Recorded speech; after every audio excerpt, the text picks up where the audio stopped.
La Voz del Derecho presenta Panorama Económico. Los hechos, las cifras, las medidas oficiales, el sistema cambiario, monetario y crediticio. Dirige y conduce Luis Alberto Ávila. Bienvenidos a Panorama Económico con la dirección general del doctor José Gregorio Hernández Galindo. Hoy les vamos a acompañar Jimena Charri desde Los Ángeles, en California, Alejandro Velandia, Alberto Ávila, en el control máster del ingeniero de sonido Luis Daza. Hoy pues en Bogotá y en algunas ciudades de Colombia se está realizando el Día Sin Carro. Este es un ejercicio importante. Cerca de 2 millones de vehículos particulares en Bogotá no se están movilizando, y eso implica que bajamos en un 51% la emisión de gases de efecto invernadero. Es un aporte bien importante a la ciudad, porque es necesario recordarle a los oyentes que con este cerca de 2 millones de vehículos, pues realmente parte de las enfermedades respiratorias, de todos los problemas que se viven acá, pues son el resultado de esa contaminación permanente, de esa 51% que estamos economizando hoy en emisión de gases de parar los vehículos en el día de hoy. Las motos también no pueden transitar, solamente las excepciones que se tienen, que son muy especiales, y el transporte público desde luego está funcionando a plenitud. Entonces la secretaria de Movilidad de Bogotá ha anunciado que toda la flota de Transmilenio está trabajando desde las 3 de la mañana y hasta las 5 de la mañana del viernes estará, digamos, el 100% de la flota. Y lo que se ha argumentado es que en la medida que hay menos tráfico de vehículos particulares, pues desde luego que hay mayor velocidad de la flota de servicio público. Y por eso también, sumado a que la flota está al 100% funcionando y que hay mayor velocidad, entonces se mejora el flujo de vehículos y obviamente las rutas pasan con mayor frecuencia para recoger a las personas. Por eso la gente hoy no ha habido tantas aglomeraciones en las distintas estaciones de Transmilenio y ha mejorado la movilidad en la ciudad. Vamos a ver cómo termina la tarde, porque es una tarde lluviosa en la ciudad de Bogotá. Y bienvenida, Jimena, a Panorama Económico. Cuéntenos cómo está ese reporte de Naciones Unidas. Muy buenas tardes para nuestros queridos oyentes de Panorama Económico en la emisora La Voz del Derecho. Un fuerte saludo para nuestros compañeros de trabajo. Pues les cuento, acá en Los Ángeles es un día soleado, estamos alrededor de 29 grados. Hoy es el inicio del otoño, como lo comentábamos la semana pasada, irá hasta el 21 de diciembre. Pues sí, como usted bien lo dice, pues les voy a contar sobre los apartes de la intervención realizada por el presidente Joe Biden este miércoles en la Asamblea General de la ONU. Él dirigió su discurso principalmente en condenar la guerra del presidente de Rusia, Vladimir Putin, contra Ucrania, al decir que el conflicto viola descaradamente la Carta de la ONU y que las atrocidades en Ucrania deberían helar la sangre. Sigue mencionando la invasión de Ucrania, que es una guerra elegida por un hombre para ser muy directo. Este año el mundo fue puesto a prueba y elegimos la libertad y la soberanía. Como todos ustedes, Estados Unidos quiere que esta guerra acabe de una forma justa. Rusia ha violado descaradamente los principios básicos de la Carta de las Naciones Unidas. El presidente Putin ha hecho amenazas nucleares abiertas contra Europa y un desprecio imprudente por las responsabilidades de un régimen de no proliferación.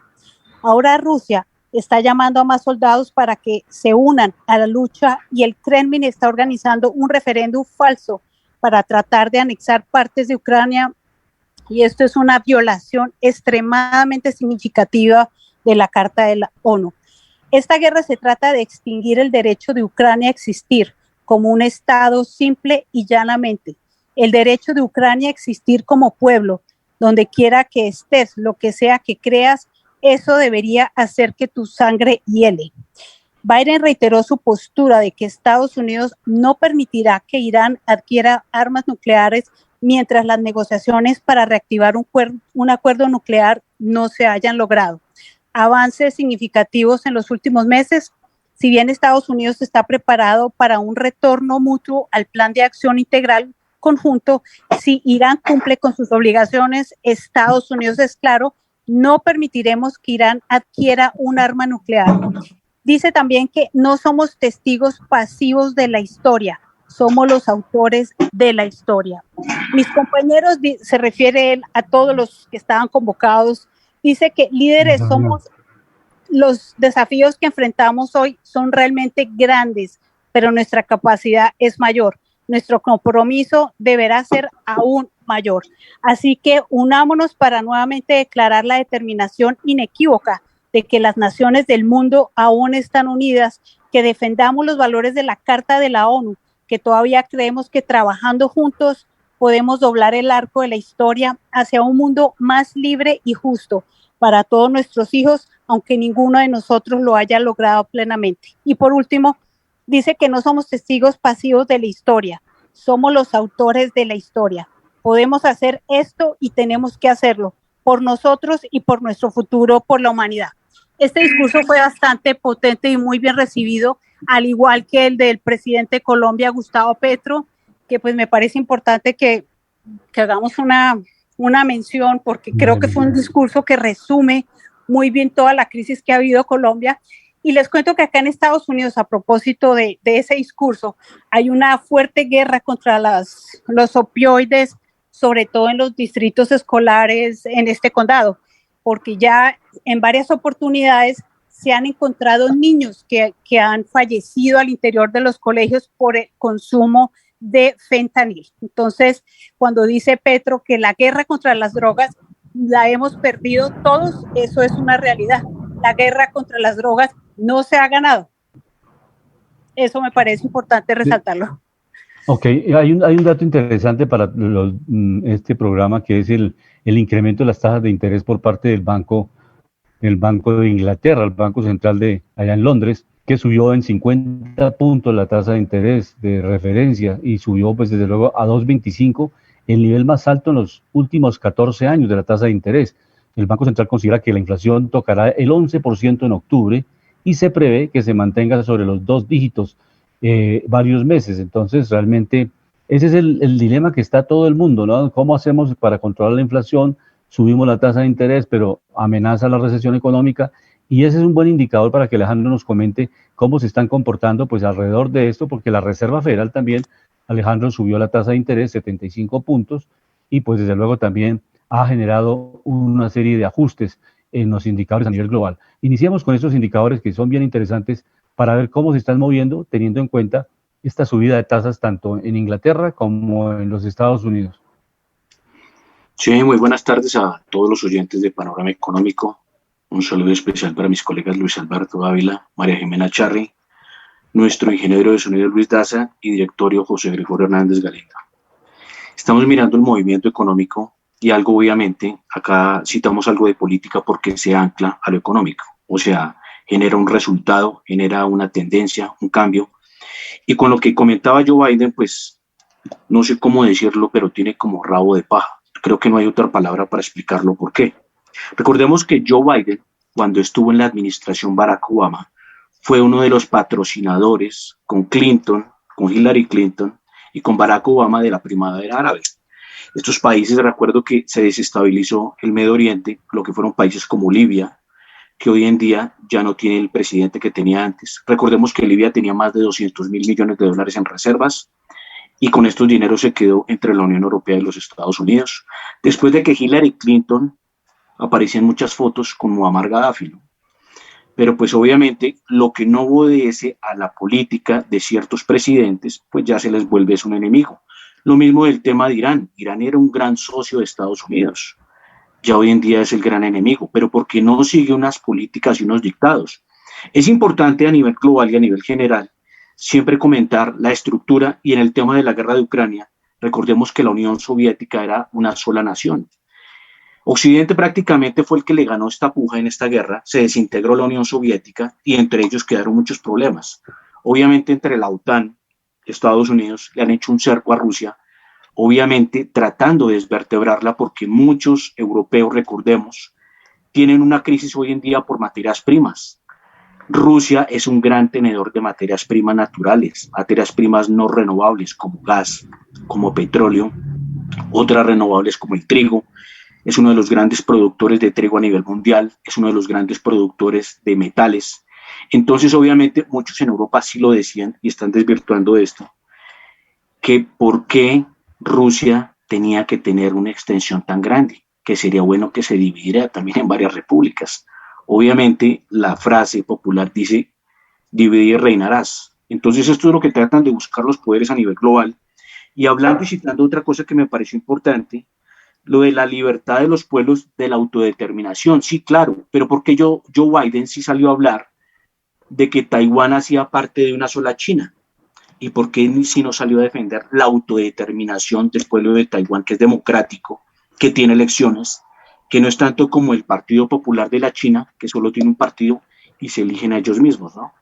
Entonces es precisamente mirar las cosas en su profundidad, porque es que acá pienso que las afiliaciones quedan de lado, porque pues obviamente estamos acá haciendo análisis, mirando las profundidades y los panoramas desde todos los ángulos. Miramos las reservas federales, las tasas de los bancos centrales de los grandes estados del mundo, comenzando con Estados Unidos. Miramos la Reserva Federal, que subió 75 puntos básicos. Recordamos que estaba en el 2.50% y hoy quedó en el 3.25%. Recordemos que la próxima reunión para revisión de tasa es noviembre 2. En el caso del Banco Central Europeo, recordemos que el presidente de la Reserva Federal es Jerome Powell. En el caso del Banco Central Europeo, que es Christine Lagarde, que era antigua presidente del Fondo Monetario Internacional, recordemos que hace unos días ellos subieron su tasa al 1.25%. En el caso del Banco Central de Reino Unido, como lo citaba mi estimado colega, su tasa subió 50 puntos básicos y quedó en el 2.25%.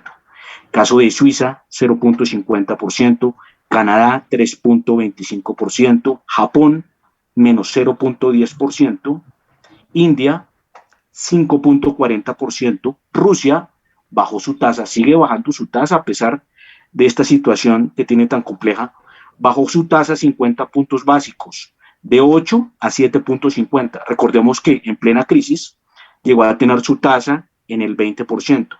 En el caso de la China, 3.65%. Y hay un ejemplo clásico que debemos tomar en Latinoamérica, el caso de Brasil. La inflación la tiene por debajo de su tasa. Recordemos que la tasa de intervención del Banco Central está en el 13.75%. Mirando bolsas internacionales, miramos Nueva York, que es la bolsa más importante del mundo.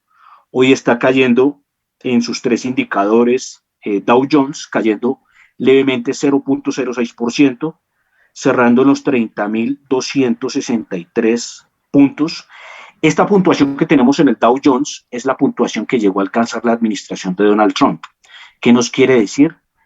Que lo que ha tenido de gobierno Joe Biden se devolvió ya en las cotizaciones y prácticamente lo que están viendo muchos analistas de mercado, empezando con los despidos de grandes compañías, es que puede llegar a desaceleración y consecuentemente una posible recesión. Falta mirar cómo se siguen moviendo los indicadores.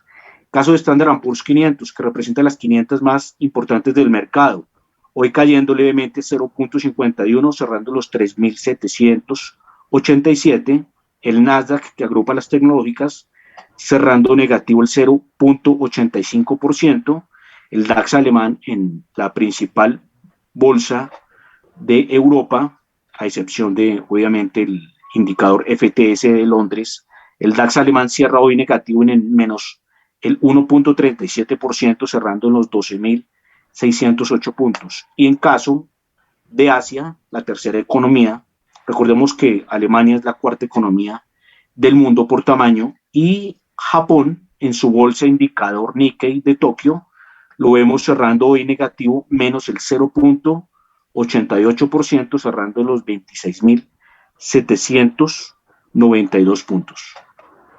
Y un tema interesante también para que analicemos es el relacionado con el incremento del precio del petróleo por dos razones fundamentales: el repunte de la demanda de China, que es bien interesante, y los riesgos geopolíticos. Entonces, pues esta prolongada guerra que tiene Rusia y Ucrania, que inicialmente pues arranca, ya llevamos 6 meses, pero nunca se sabe cuándo termina una guerra. Se sabe cuándo comienza, pero lo grave de todo es cuándo termina. De y acuerdo. esa prolongación ha generado pues todo este problema geopolítico, los riesgos. Entonces tenemos elementos internacionales importantes. Sube la demanda, pues la de China, que es importante, es un país que jalona fundamentalmente la demanda de materias primas. Sube la tasa de interés de la Reserva Federal, sube la tasa de interés el Banco Central de Inglaterra, y también pues hay un riesgo geopolítico. Sigue la guerra, que obviamente es un riesgo global para todos los países.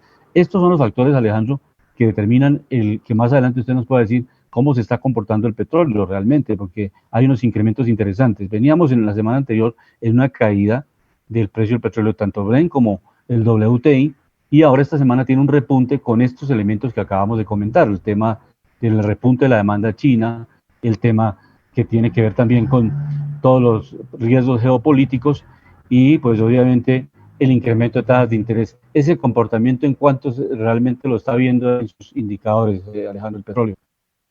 Sí, miramos, por ejemplo, la referencia Texas, WTI, hoy cierra Sí. positivo en el 0.54%, con un precio de los $83.38. Recordemos que el WTI llegó a estar por encima de los $110 este Sí, año. sí. Pues Ajá. obviamente ya se cayó considerablemente, pero sigue teniendo un precio interesante para las exportaciones del país. Estoy hablando por margen de utilidad. Decía el Uh-huh. presidente de Ecopetrol que el margen que ellos estaban trabajando era $29. De ahí en adelante era utilidad de lo que se generaba. En el caso del crudo Brent, hoy está subiendo el 0.50% y cerrando en los $90.28. En el caso del oro, vemos hoy el oro en los 1000. Curiosamente vemos al oro cayendo, porque el planeta entero está mirando refugio, monedas, por ejemplo, como el dólar, ¿no? Pero hay una noticia buena en Colombia, ya cuando entremos a panorama internacional, les comento por qué el Uh-huh. dólar está bajando en Colombia. Pero el oro, recordemos que está cerrando hoy en los $1.680 y cerrando levemente al alza positivo el 0.26%. En el caso de la plata, también la vemos subiendo, corrijo, levemente 0.87%, quedando en los $19.65. Recordemos que la plata es otro de los refugios atractivos a nivel de bancos centrales y a nivel de grandes fondos de inversión. Muchos están diciendo que es bueno ir mirando el tema de las nuevas tecnologías, pero hay que mirar una cosa, con los problemas, por ejemplo, de las guerras, se pueden venir temas de lo que se llama el pulso electromagnético. Esto es un tipo de guerra donde ese pulso genera precisamente un cortocircuito en todos los sistemas eléctricos de un país. Donde un país genere toda su estabilidad económica y su estructura de viabilidad solo a través de los temas tecnológicos. Y si se viene estos casos, pues el país puede tener muchos problemas. Por eso los antiguos que participan en el mercado siempre aconsejan también tener refugio en metales como el oro y la plata. Y en cuanto a la calificadora de riesgo Moody's, esta calificadora retira los límites, es bien importante con Venezuela, porque empiezan a retirar ciertas restricciones de Venezuela y pues es una forma de hacer una reactivación de este país, retira los límites establecidos para la moneda local y extranjera en Venezuela. Los techos del país en moneda extranjera de Moody's incorporan los riesgos de transferencias y convertibilidad que se suman a otros. Esto quiere decir básicamente que vuelve otra vez en alguna medida a recuperar, no el 100%, pero sí el nivel de confianza de las relaciones comerciales de Venezuela con el resto del mundo. Y en la medida en que Colombia empiece a reactivar las relaciones en cuanto al tráfico, al transporte aéreo, transporte terrestre, y empiece ese efecto multiplicador de la reactivación económica, pues va a ser de mucha utilidad.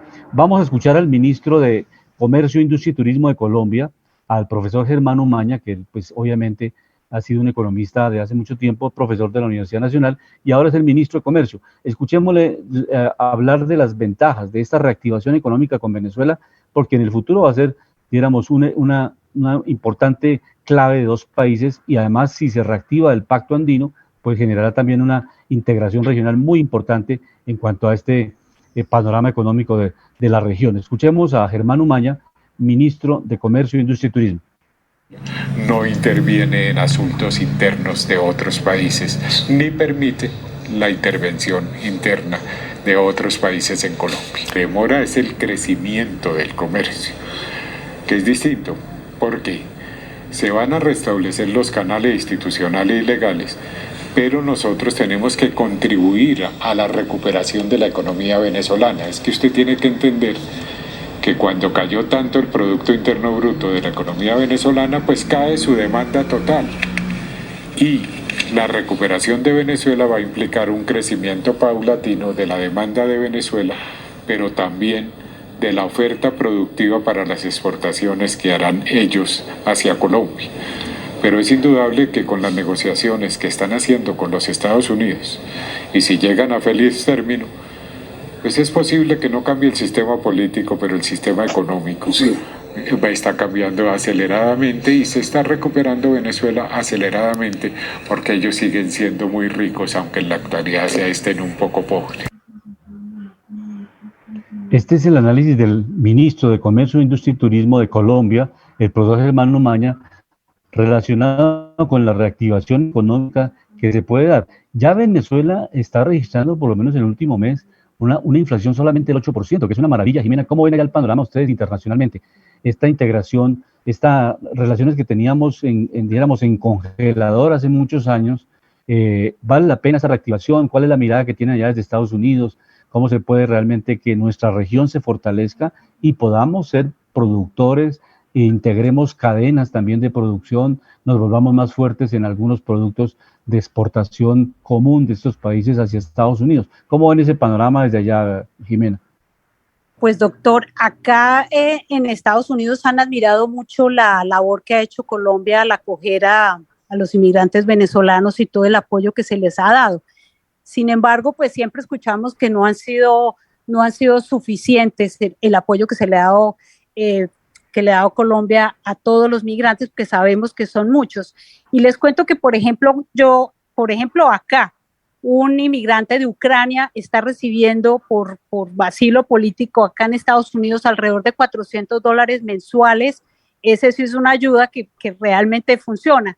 Pero en Colombia siguen siendo, considero yo, son comparado, obviamente este es un país con una economía distinta, pero considero que frente a las ayudas de este país, en Colombia hace falta más ayudas. Ahora, otra cosa también hay que mencionar es que Colombia ha recibido muchas ayudas de otros países para acoger a los migrantes venezolanos. Entonces, no solamente han sido recursos de Colombia, sino han sido por ejemplo, Cruz Roja ha sido un aliado bastante importante para la acogida a los venezolanos. Acá en Estados Unidos también hay una población bastante importante de inmigrantes venezolanos y de hecho ellos tienen un tratamiento especial a través de distintos acuerdos.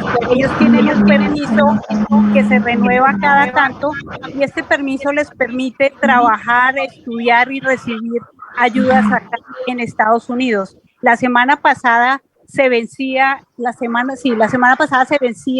este documento que tenían que nuevamente renovar por otros 2 años. Entonces, sí, la comunidad venezolana en Estados Unidos es bastante grande y han tenido mucha ayuda también del Estado estadounidense. Excelente, porque esa es una mirada importante, cómo se ve desde afuera esta relación y el tema de migración, que es también grave para Estados Unidos y para el mundo en general. Estos flujos migratorios pues afectan mucho la estabilidad social, económica de muchos países. Pero hay una pregunta, Alejandro, bien interesante. El Bitcoin y Ether tienen unas presiones hacia la baja, especialmente por la subida de la tasa de interés. ¿Cómo se puede explicar que estas dos monedas, no monedas, sino simplemente criptomonedas, exactamente, criptoactivos, estén bajando? Exactamente, ¿cómo es esa expresión de la caída de estos dos activos? Sí, me parece interesante este viraje hacia las inversiones, precisamente como lo hablábamos, porque es que hay que contarle, sobre todo esto hay que decírselo mucho a la juventud, ¿no? Como ellos crecieron, los millennials crecieron precisamente con los temas tecnológicos, como especie de un hábitat. Recordemos que todo en la vida puede fallar. El tema de criptoactivos es interesante, ¿por qué? Porque obviamente es un sistema que está descentralizado, por un lado, y por otro lado, pues los gobiernos no tienen la forma La única forma que los gobiernos tienen de supervisar esto es a través de los intermediadores del mercado como Binance y otras. Pero los que, por ejemplo, aprenden a transar las criptomonedas con billeteras frías y one-to-one, pues obviamente este sistema no registra a través de un sistema central de entidades financieras de gobiernos. Por eso lo buscan mucho. Y este es uno de los atractivos. Dicen que donde se quiera regular mucho, pues este mercado se tiende a caer. Dentro de este mercado vemos que hay dos preferidas siempre, que son las punteras, que es Bitcoin y Ethereum. Hoy viendo el Bitcoin, está en los $19,000, con 19,000 con $271, y hoy está cayendo, perdón, corrijo, hoy está subiendo levemente el 1.27%. Digo levemente porque esta moneda tiende a tener mucha volatilidad. Esto no son monedas como el dólar que se mueve el 0.50, 0.80, 1%, sino estas monedas se pueden mover en un día 10%, 5%, 7%, entonces tiene todavía una volatilidad muy alta. En el caso de Ethereum, vemos que el valor al cierre de hoy es de $1,328 por cada Ethereum y hoy está subiendo levemente el 0.27%. Hay una cosa que vienen hablando los bancos centrales de crear las monedas digitales. Las monedas digitales es simplemente, obviamente, que el Banco Central va a dejar de emitir ya el tema de billetes para volver todo al tema digital. Pero obviamente ellos van a seguir con su política monetaria expansiva. ¿Qué es lo que tienen estos criptoactivos que son beneficiosos frente a las monedas de los bancos centrales? Que como son activos limitados, o sea, no se puede pasar de cierto monto, pues obviamente a futuro tienden a ganar valor por tema de demanda. Por eso son buenos.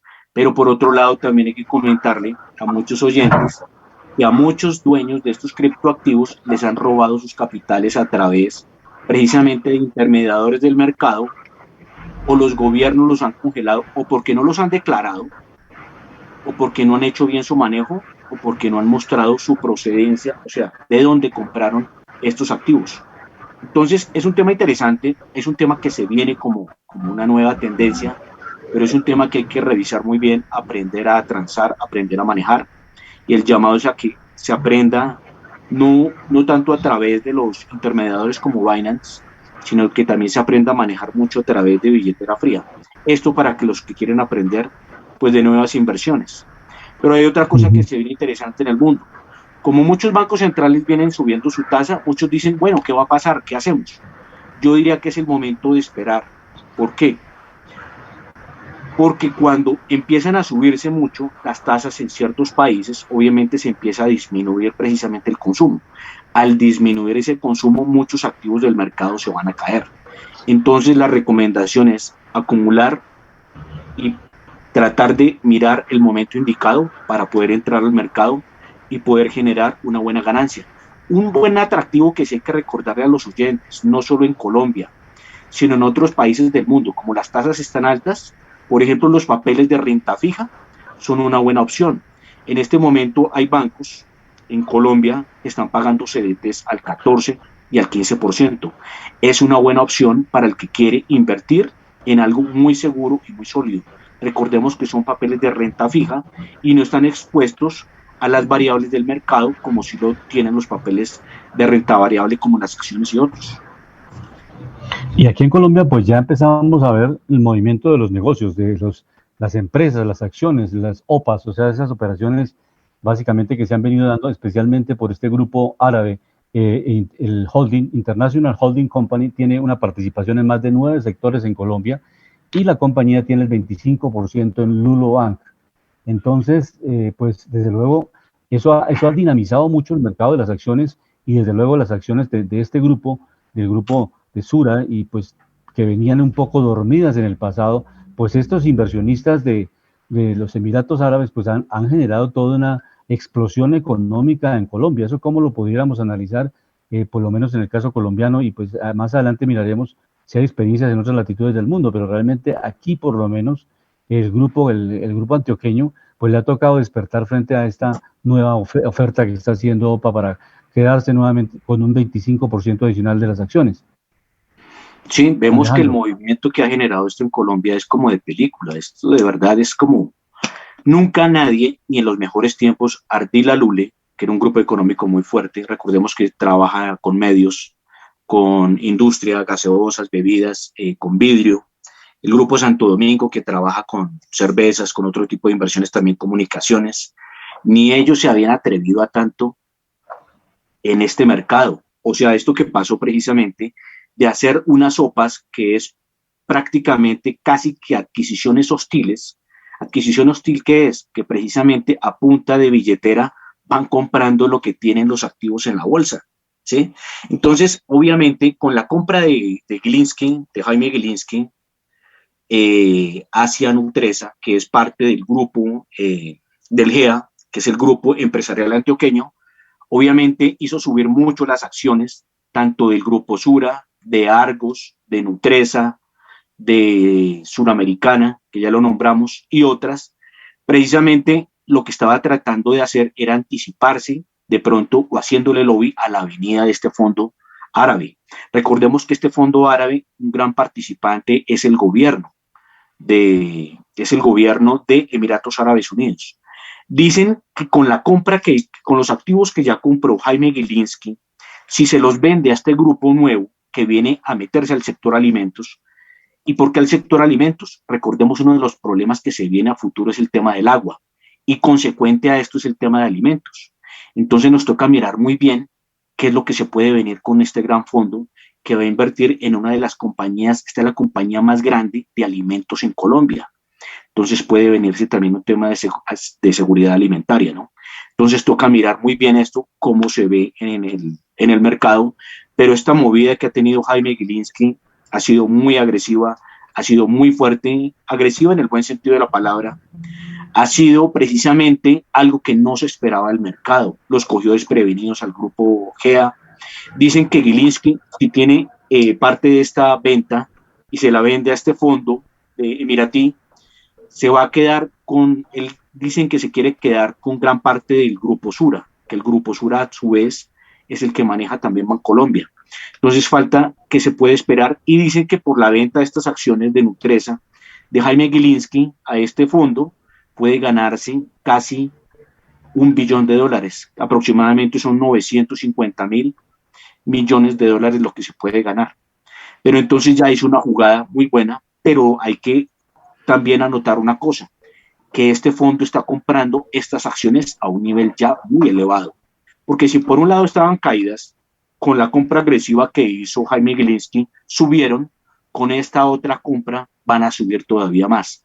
Entonces obviamente se ve que ellos, si van a hacer una compra que es costosa, que ya está a un precio muy elevado, es porque se quieren quedar a largo plazo. Y de cierta forma van a querer dominar el mercado. Es lo que se ve, es el análisis de profundidad, ¿no? Ahora bien, también se adelantan en el Congreso pues varios debates. Hay un debate interesante que es la reforma política, que en varios programas lo hemos analizado, y que básicamente genera controversias. Un sector, y se cree que tenga la mayoría, está proponiendo el voto obligatorio, que es que la discusión, porque dice que el voto es necesario para que la gente lo haga voluntariamente. Otros sectores dicen que el voto no lo hacen obligatorio justamente para que participe muy poquita gente, y con esa pequeña cantidad de gente que participe en las elecciones se manipule quién toma el control del municipio, del departamento, de la nación, o los concejales o los departamentos en el caso de las asambleas o el Congreso de la República. Entonces es una discusión bien interesante, porque no solamente es una discusión de color político, sino qué tipo de sociedad queremos, una sociedad que participe realmente en la toma de decisiones, porque el país es de todos. Y lo que se quiere es obviamente que participen empresarios, trabajadores, o sea, todo el mundo tenga una representación y una participación efectiva en las elecciones, y que no haya un poder dominante, o sea, que una persona represente un voto y no que una persona represente la presión de muchos votos, porque tiene una influencia económica, una financiación que le permite dominar a ciertos sectores de la población con recursos del paramilitarismo, del narcotráfico, recursos de los gremios económicos, de los pulpos económicos, que terminan, dijéramos, decidiendo hacia dónde se van las elecciones. En Estados Unidos pasa algo parecido, Jimena, ya los partidos también reciben donaciones de los fondos de pensiones, de los fondos de inversión, de las multinacionales, los dos partidos, el demócrata y el republicano, y eso distorsiona mucho la labor de la visión general del bien común que debe ser un congresista, un representante, un senador o el mismo presidente de los Estados Unidos. ¿Cómo se ve ese panorama ya, Jimena? Sí, no, doctor, yo creo que este es un tema universal, lo hemos comentado en otros programas, la compra de votos, eso no ocurre solamente en Colombia, eso ocurre en todo el mundo, y lo que hemos visto es que siempre el que tiene más capacidad para hacer mayor publicidad y mayor divulgación de sus planes, proyectos y todo su plan de gobierno, pues normalmente es el que gana. Ahora, con respecto al voto obligatorio, a mí sí me parece que debería ser, tal como es un deber, tal como es un derecho, debe ser un deber constitucional el que el voto sea obligatorio. De hecho, en Chile el voto es obligatorio. Entonces, a mí sí me parece que deberíamos en Colombia hacer una reforma y que el voto sea obligatorio, porque es que lo que vemos desde que somos muy pequeños es que escuchamos a familiares y amigos decir que para qué voto si siempre ganan los mismos y no votan.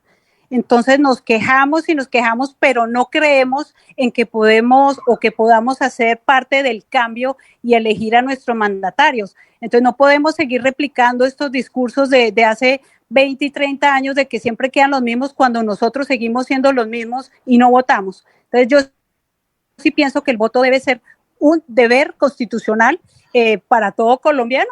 Todo el que tenga la cédula inscrita tiene que votar, tiene que ejercer su derecho constitucional al voto. Claro que sí, eso sería un cambio gigante y también le daría como, diría yo, como, bueno, cuando hablamos de la Constitución del 91 que ha traído tantos buenos cambios, una mirada bastante democrática en cuanto a derechos, pues esto sería uno más que yo considero que nos daría también como amor por la patria y amor por nuestro país y también un apoyo para los dirigentes y las propuestas, que en muchos casos hay muy buenas propuestas, pero por falta de recursos y de votos, pues no llegan a luz. Esa es una relación que estamos viviendo. Eso está en el proyecto, Alejandro, eso está incluido en el proyecto, es el voto obligatorio. Está generando un debate en la Comisión Primera Constitucional del Congreso, porque ahí es donde se hace debatir este proyecto, que es una reforma a la Constitución, y pues está en trámite que se discuta la financiación de las campañas, que las listas sean cerradas, no sean listas preferentes, o sea, que la gente vote por una empresa, o sea, cada persona es una empresa electoral. En cambio, si se votan por los partidos, pueden haber 10 partidos, entonces se bajan los costos de las campañas, porque ya no, la persona no hace campaña por su propio nombre, sino el partido es el que hace la campaña por la lista que lleva cerrada. Y la lista es cremallera, o sea, la lista tiene que ir hombre-mujer, o sea, es combinada la lista para que sea absolutamente democrática la lista interna. Y todos los partidos deben hacer elecciones internas para determinar cuál es el candidato que va a ocupar el primero, segundo, tercer lugar. Si no hacen elecciones internas, es anulada la lista. Tienen que hacer democráticamente la elección de los candidatos para hacer esa lista cerrada. Entonces, eso ya está en el proyecto incluido. Lo que está en estos días y las próximas semanas es un gran debate de si realmente se deja el voto obligatorio o no se deja. Y repito, hay dos concepciones. Una, que el voto obligatorio no. Sin embargo, el voto está previsto que sea voto por el candidato o el partido A, B o C o D o el que sea. Y también el voto en blanco también está incluido. O sea que la persona lo que debe hacer es un ejercicio democrático, ir a la urna, o si en el futuro se establece el voto anticipado como en Estados Unidos, que se puede votar por correo días anticipados, la gente vote, así sea en blanco, pero que ejerza el derecho de votar. Alejandro. Sí, me parece muy interesante ese tema y lo voy a anclar al tema de reforma tributaria porque se están discutiendo unos puntos que son muy sensibles y muy delicados para todos, ¿no? De estos puntos que se voten la reforma tributaria depende la viabilidad de los ciudadanos en este país. Y hay una cosa que yo les quería de pronto comentar para hacer una interlocución. Está muy bien y con el tema del voto obligatorio estoy muy de acuerdo. ¿Por qué? Pues porque como todos en un país tienen beneficios, pues también deben de tener deberes, ¿no? Y es un deber tomar decisiones, ojalá muy buenas decisiones, de quién nos va a gobernar, quién nos va a dirigir, no solo las políticas económicas, sino también el tema regulatorio, de ley en muchas áreas. Miramos, por ejemplo, el tema de, ahora sí que ya estamos en panorama internacional, de lo que dijo el presidente Gustavo Petro en las Naciones Unidas. Por un lado, tenía razón hablando sobre los temas, por ejemplo, de la droga, de la pérdida de la guerra contra la droga, de las víctimas del negocio, de las víctimas que son los países que producen, pero que no son tanto los que consumen. Entonces es importante resaltar que estas partes son buenas, pero en otra cosa que si no lo veo hablando mucho y lo veo que sigue atacando el sector minero energético. Ese no es el dictado que esperan los habitantes del país, no porque nos guste ni el carbón en sí, ni el petróleo, sino porque estos dos son precursores muy importantes a nivel energético, de electricidad, de movimiento de combustión, o sea, lo que tiene que ver aviones, barcos, transporte de carga en camiones, vehículos y muchos otros. Recordemos que este tipo de activos, como son finitos, tienen un gran valor en el mercado y son muy apetecidos. Colombia tiene la gran fortuna de tener una buena canasta, pero tiene que cuidarla. La canasta energética está en hidroeléctricas, que tenemos un buen sector de hidroeléctrico, tenemos energía de gas, tenemos energía de petróleo, entonces cuidémoslo y también repotenciámoslo. Precisamente estábamos mirando un tema de que Colombia no solo tiene carbón para producir energía, sino que el carbón coque, por ejemplo, también sirve para otras industrias que son las industrias metalmecánicas, las industrias de producción de metales. Entonces tenemos tanta riqueza que lo que tenemos que es que aprender a usarla. Y claro, todos estamos de acuerdo con el cambio, con que hay que cuidar los temas del cambio climático. Pero no hay que irnos solo a estos dos indicadores, porque es que recordemos que muchas de las industrias viven de la extracción de muchos minerales de la tierra, la misma construcción. ¿De dónde se sacan las varillas para construir? Pues obviamente de los metales. ¿De dónde se saca el cobre? ¿De dónde se saca el litio? Bueno, ¿de dónde se saca el cemento? ¿De dónde se sacan todos los elementos? Obviamente toca hacer exploraciones, toca hacer excavaciones. Lo ideal, y con lo que sí estoy de acuerdo, es cuidar el medio ambiente, hacer buenas reparaciones, hacer buenas reforestaciones, precisamente generar unos buenos bosques donde antes había mucho bosque. Precisamente es conservar y preservar la biodiversidad del país. En eso estamos muy de acuerdo. Pero es importante decirle al presidente, por favor, en esta reforma tributaria, y hay una marcha que se tiene en Bogotá, creo que ustedes me corrigen si es el 26 de este mes, precisamente porque se está convocando por parte de la oposición para los que no están de acuerdo con lo que se viene en esta reforma tributaria. Y hay un punto clave de los que le quería hablar. Es importante hacer votación y lo que dice un presidente. Pero si, por ejemplo, en un país hay unos habitantes que no tienen propiedades y otros que tienen propiedades, y se les va a decir a todos que democraticen la propiedad, pues eso tampoco se puede hacer porque hay que respetar el principio y el derecho a la propiedad privada. Uno tiene que saber, y el presidente también tiene que saber ser prudente y también respetar lo que por derecho se ha ganado, ¿no? Perfecto. El tema de las industrias, es el tema de las fincas, es el tema, porque es que en esta semana, no sé si ustedes han escuchado, que han llegado muchas personas, hasta indígenas, a invadir muchos territorios, a declarar que eso es de ellos. El presidente Petro les dijo eso, que eso era de ellos, y que ellos podían precisamente, como el presidente ya estaba en posesión, que el presidente les había prometido eso. Entonces es un tema que tiene que manejar muy bien el gobierno central. Mire, a propósito de ese tema, inicia esta semana el trámite, pues obviamente la ministra de Agricultura dice que inicia la reforma agraria y que son 10 millones de hectáreas que están previstas para empezar a hacer la reforma agraria, que es dentro de la institucionalidad. La ministra lo ha dicho de manera muy tajante, o sea, que no se quiere que haya invasión, sino simplemente que el Estado colombiano, las instituciones, los baldíos y las tierras que están por formalizar, que son 7 millones de hectáreas, entonces esos terrenos que ya han sido solicitados empiecen a formalizarse. Esos son terrenos que ya están en reserva, esas 7 millones de hectáreas, para hacer la reforma agraria desde el punto de vista constitucional y legal. Desde luego no estamos de acuerdo con la invasión de las tierras, ni que por la fuerza se tomen o se desalojen empresarios, en fin, porque eso realmente no está en el plano de la Constitución, que es el derecho a la propiedad privada. Pero sí en este horizonte, y la misma ministra, la doctora Cecilia López Montaño, ha venido manifestando al país que si estas personas, que a veces inclusive no son personas indígenas, sino son grupos, dijéramos, alzados o gente que han hecho de esto un negocio, unas bandas realmente que se dedican a eso, a tomarse fincas y después a dividirlas y venderlas en ese manejo de clandestino o por lo menos de venta ilegal de propiedad. Entonces estas mafias, estas bandas, hay que neutralizarlas y obviamente el Estado debe ser fuerte con ellas, pero que sí lo que se va a hacer dentro de la institucionalidad es hacer esa distribución de 10 millones de hectáreas, 7 millones de hectáreas en formalización, o sea, terrenos ya solicitados y otros 3 millones de tierra nueva que debe buscarse, que es la identificación de los baldíos, o sea, tierras productivas, pero que en ese momento están en manos del Estado y que pueden entregarse a cooperativas o a campesinos que van a producir y obviamente induciéndolos a llevar proyectos productivos a esas regiones, o sea, porque lo que se quiere Profesor es Luis, hacer una reforma pregunta. que genere un capitalismo dinámico. Adelante. Una pregunta dentro de ese tema que está tocando, que es muy sensible. Muchos están diciendo, ¿eso se va a hacer democráticamente o se va a hacer a dedo de los amigos del partido del pacto histórico? O sea, ¿va a haber una participación que de verdad sea vigilada y que sea no a dedo, sino que sea ganada por méritos? O sea, ¿a quiénes se les daría estas tierras?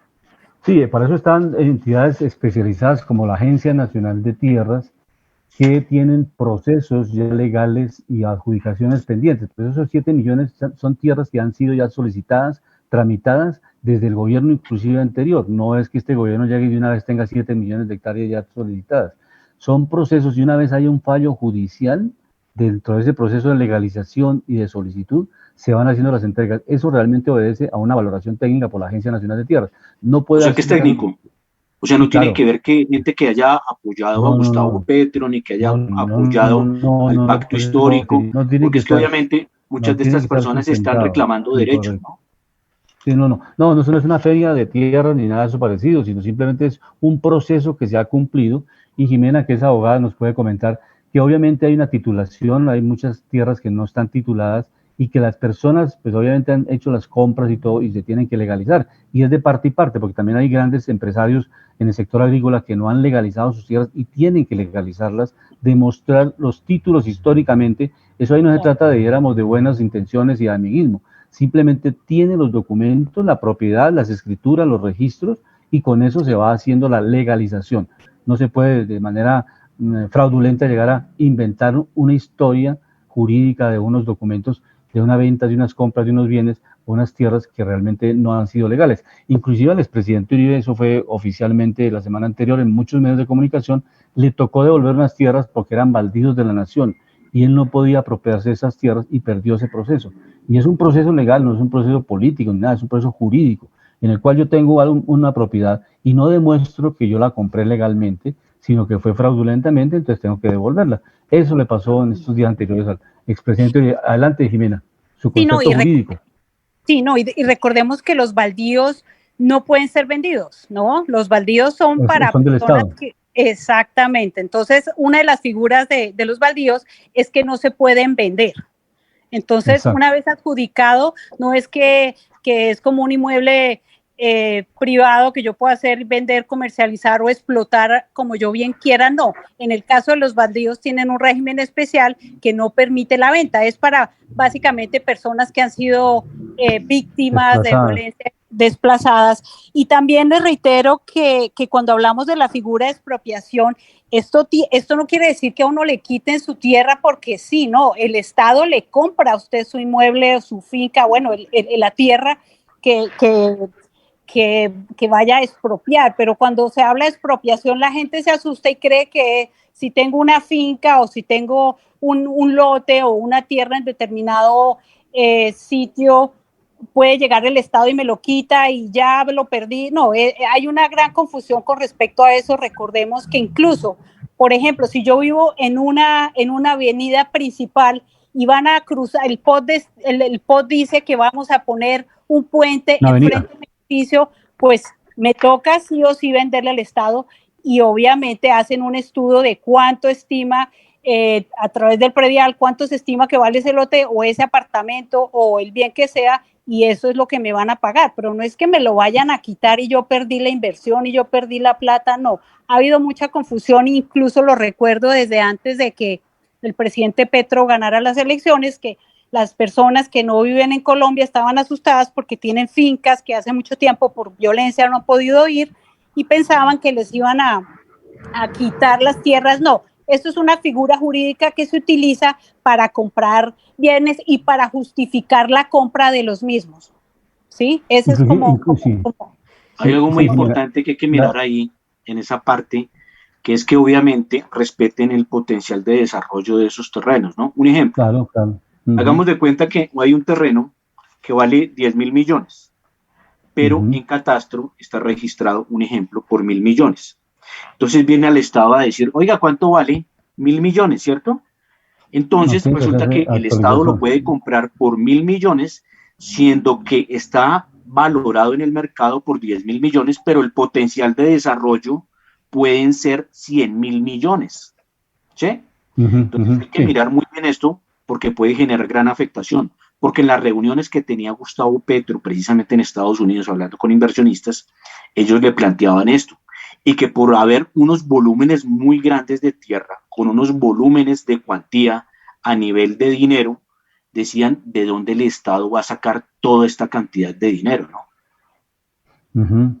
Sí. Porque eso toca tenerlo presente. Alejandro, hay otro tema, Alejandro, bien interesante. Las tierras nuevas son las que se conocerán o las que también podrán extraer o las que tiene en este momento la Sociedad de Activos Especiales, o sea, todas esas tierras que se han incautado por extinción de dominio a los narcotraficantes pueden ser objeto de esta nueva adjudicación a los campesinos, a las personas que no tienen tierra y que tienen, con el acompañamiento del Estado, como usted mismo lo dice, desarrollar o proyectar algún cultivo especial, alguna actividad agrícola especial de pequeña, mediana o gran propiedad. Entonces no es una discriminación absoluta que va a ser una tierra que la va a manejar el Estado o se va a nacionalizar, no, simplemente pasa de una mano improductiva a unas manos productivas, porque está sabe que es la Sociedad de Activos Especiales, esa tierra que se incautó al narcotráfico va a ser objeto también de distribución de la tierra. Entonces hablamos de los baldíos, de las tierras incautadas al narcotráfico y que las tiene en este momento la SAE, que es la Sociedad de Activos Especiales,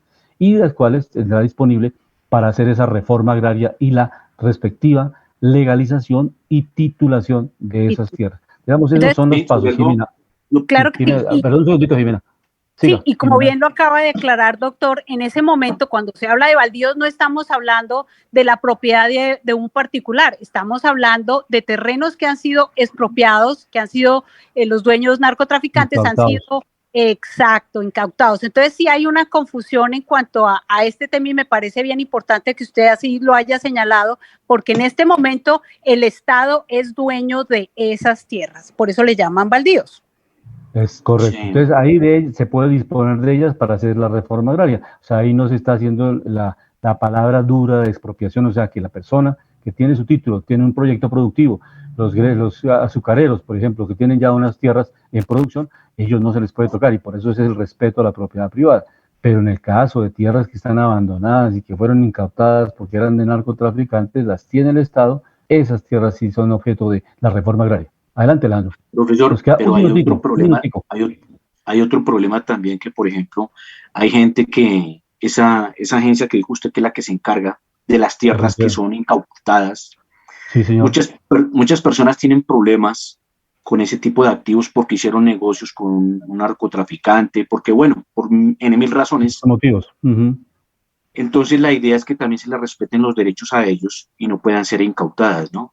Porque es que obviamente se ve, no sé, a veces se siente como, la gente siente como un afán depredador del gobierno de quedarse con unas tierras y repartirlas a sus amigos, ¿no? Ojalá esto se vigile y ojalá esto tenga transparencia y esto tenga democracia de verdad. Y esa es la invitación al presidente. Pero en este ejercicio que yo hacía hablando del tema de tierras, cuando una tierra está, por ejemplo, en catastro en 1.000 millones, ¿sí? Y resulta que a nivel comercial vale 10.000 millones, pero el potencial de desarrollo son 100.000 millones. Al gobierno, en el tema de reforma tributaria, hay que decirle algo, que no se ponga tampoco a elevar el tema de ganancia ocasional, porque si una persona, por ejemplo, tiene el potencial de desarrollo de 100.000 millones, pero ese potencial de desarrollo tiene que tener una inversión, y eso es un dinero grueso, ¿sí? Está bien que se cobre un 10%, pero ¿cómo se va a cobrar un 39%? Y esto no es solo para el tema de tierras, para muchísimas cosas se va a dar. Entonces, ¿qué demostró una cosa con el tema de volúmenes y escalas de valor? Que a menor impuesto sobre ganancias ocasionales se genera a veces más recaudo, porque la gente ya no tiene ni la restricción ni el susto de estar escondiendo los dineros o mirando fórmulas para poder hacer cosas. Pero esto lo que genera en el mercado es una retracción de la inversión. Entonces, por favor, no generemos a través de la ley castigos a la generación de valor a través de rentas o valorización. Un ejemplo, en la bolsa de valores existe impuesto, por ejemplo, en los países desarrollados, que ya tienen sus economías y sus mercados bien desarrollados, existe, por ejemplo, el 20 o el 30% de impuesto a los dividendos. Pero impuesto a la valorización no existe. ¿Por qué? Porque obviamente tienen que dejar crecer el capital. Por eso es que grandes personajes como Mark Zuckerberg, dueño de Facebook, como Sergey Brin, Larry Page, dueños de Google, Elon Musk, dueños de Tesla, Jeff Bezos, dueño de Amazon, pues llegan a tener grandes capitales y logran desarrollar grandes fortunas. Porque es que si no es a través de esto, pues ¿cómo se va a generar valor? Y el Estado lo que tiene que ayudar es a que la gente se vuelva rica, ¿sí? A que la gente pueda meterse a generar dinero, a generar un lucro y a generar rentas. Mire que estos señores que acabo de nombrar, no son ellos solo ricos nomás, han hecho ricos a mucha gente también que está de lado con ellos, que son los que invierten grandes fondos de pensiones, se pensionan con esto. Por ejemplo, Apple ha dado buenos beneficios a los fondos que han invertido con ellos. Son compañías que se han multiplicado su valor por 20, por 30, por 50, hasta por 100 veces su valor, caso de Amazon, que es más de 100 veces. Entonces, hay que encontrar nichos generadores de riqueza, pero no castigarlos, porque es que la generación de capital es importante. Perfecto, pero les quería cerrar. Vamos a cerrar. Quería cerrar un con temita, el un tema, Alejandro, es con lo que refiere a la SAE, la Sociedad de Activos Especiales. Cuando la SAE toma un bien, es producto de un proceso, que Jimena también como abogada lo conoce, un debido proceso, o sea que la SAE para tener ya un activo quiere decir que investigó la procedencia de ese activo y realizó los respectivos estudios jurídicos, la historia de ese certificado de libertad, y no es una apropiación de la SAE, sino que después de un proceso en franca lid, la SAE le demuestra que ese bien se incauta porque precisamente fue adquirido por malas costumbres, o sea, por narcotráfico, por recursos de narcotráfico. Entonces, cuando, por ejemplo, hay un local aquí en Bogotá que se dedica al expendio de microtráfico, se abre un debido proceso, no importa quién sea el dueño de ese local. Y después de que se demuestra que estaba haciendo venta y tráfico de estupefacientes y que estaba atentando contra los niños y los jóvenes, ese local se hace extinción de dominio y pasa a la SAE, no importa de quién sea. Ahí no hay un problema de seguimiento de amigos o no amigos, sino sencillamente es un proceso jurídico muy bien elaborado porque es debido proceso. O sea, no puedes decir, no me cae bien este señor, le voy a quitar ese apartamento, le voy a quitar esa casa. No, es un debido proceso que se demuestra que hay microtráfico y ese apartamento llega a la SAE. Igualmente pasa con las tierras. Jimena, nos queda 30 segundos para que me pueda complementar en este aspecto del debido proceso. Sí, no, un debido proceso que da a las partes dijéramos, los su momento. De garantías, de defensa. Su momento, exacto, su momento, tiene su tema probatorio, tiene su defensa, o sea, es un proceso largo que tiene varias fases. Entonces, no es solamente el momento de las pruebas, sino que ambas partes deben asistir y demostrar con sus argumentos la procedencia de estos bienes. También es importante recalcar que dentro de los baldíos no necesariamente han sido provenientes de narcotráfico, sino que también son tierras que nunca fueron reclamadas y que por eso el Estado es dueña de ellas. Y quería cerrar con esto, doctor. Una pregunta, Jimena, una pregunta en esa parte. Una persona que por X o Y motivo haya dejado abandonada una tierra, ¿no la puede recuperar ante la ley? Si tiene los documentos para probar la titulación del bien, claro que sí. Tiene que demostrarlo y no se les olvide que hay una figura importante que se llama posesión. Quiere decir, y esto es muy importante porque muchas personas han perdido la tenencia de la tierra por lo siguiente.